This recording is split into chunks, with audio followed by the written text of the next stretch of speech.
So yun guys, ang video ito is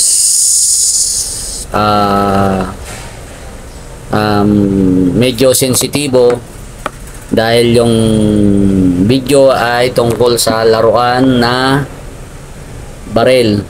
Bagamat laruan lang siya, ay may mga kaakibat na responsibilidad sa paglalaro nitong laruan na to. At may mga barangay ordinance at ipinagbabawal ang gantong laruan. So binili ko to para may laruan siya, at sinabi ko sa kanya na hindi niya pwedeng ilabas sa bahay. Ito ay lalaruan lamang niya doon sa loob ng bahay. At siya ay pumayag naman, kaya binilan ko na lang siya. So guys, samahan nyo ko i-unbox natin yung laruan. So what's up guys, good morning. So for today's video guys ay pakikita ko lang sa inyo yung aking order sa Lazada. So ito ay isang pellet yan. Pellet gun guys, isang laruan lamang. So yung aking bunsong anak naiinggit sa akin kasi meron akong airsoft. So gusto niya rin daw, meron din daw siyang laruang baril. So unboxing natin guys, no? Tapos konting short review lang. Yan.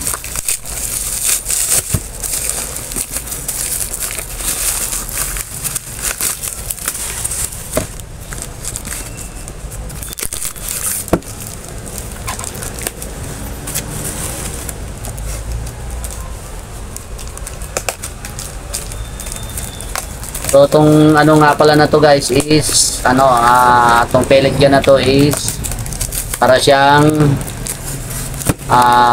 Glock, pero ang model nito sa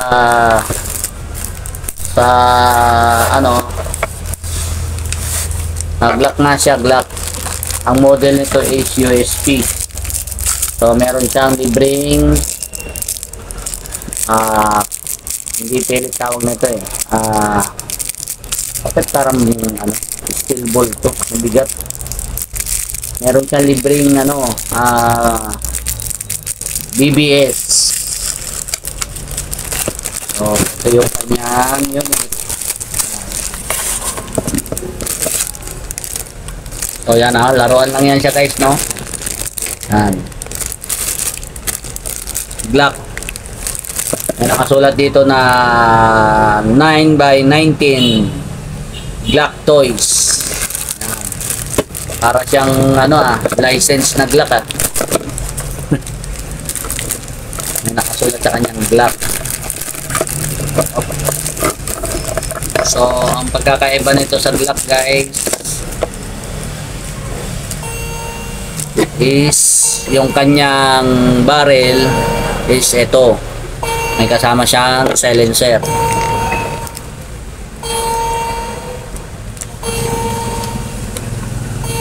So hindi siya nakakasa guys, no? Kinakasa ko sana siya.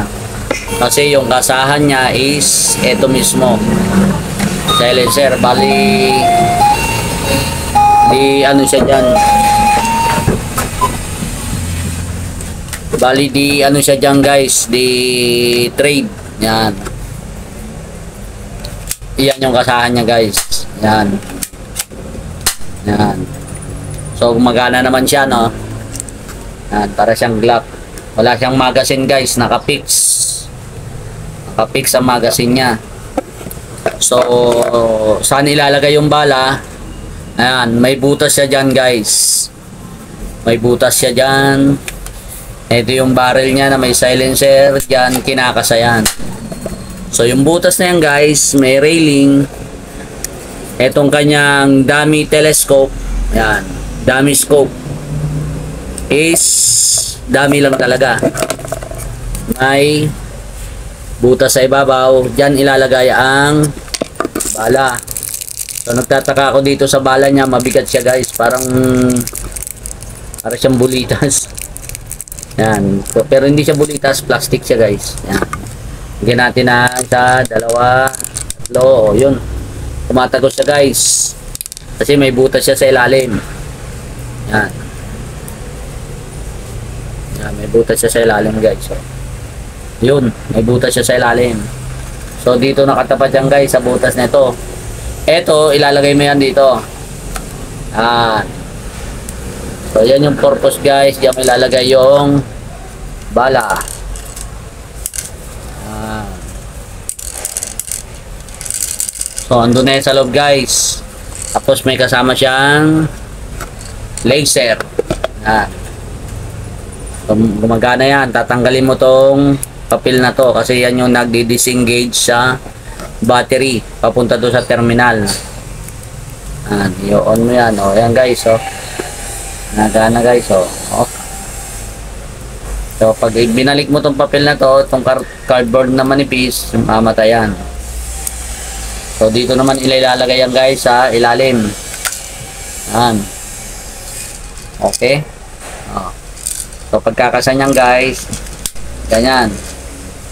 So, subukan natin itira guys, no? Yun. Tumatalsik siya. So, dahil plastic yung bala at hindi, medyo magaan to kumpara sa bala ng airsoft. Magaan to.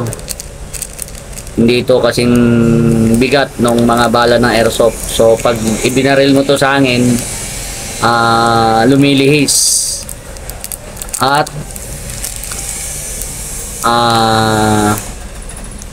lumilihis siya at hindi siya masyadong masakit. Yan. Yan. Ayan o. Hindi nga siya bumaon dito sa karton guys. So, ang lapit na. Ayun. Kita nyo guys. Wala nga bakat. Hindi nga bumakat sa karton. So, ganun lang siya guys. Mahina lang tong gantong klaseng airsoft gun. Spring type airsoft. Mahina lang siya. Siguro mga ano lang to. Mga 50 FPS lang to. Ayan. So, yan. Laruan yan ng aking bunsong anak. So, nainggit siya sa akin kasi meron akong airsoft. So, yung airsoft, malakas yun. So, hanggang dito na lang guys. Maraming salamat sa inyong panonood. Ito nga pala yung ating Glock 19 to eh. Yan. Yan o, may logo siya ng Glock. So, maganda rin siya guys. So, ito, malaking purpose nito kasi dito siya kinakasa. Yan. Yan o. So, maraming salamat guys. Muli, hanggang dito na lang. Maraming salamat sa inyong panonood. God bless all sa ating lahat.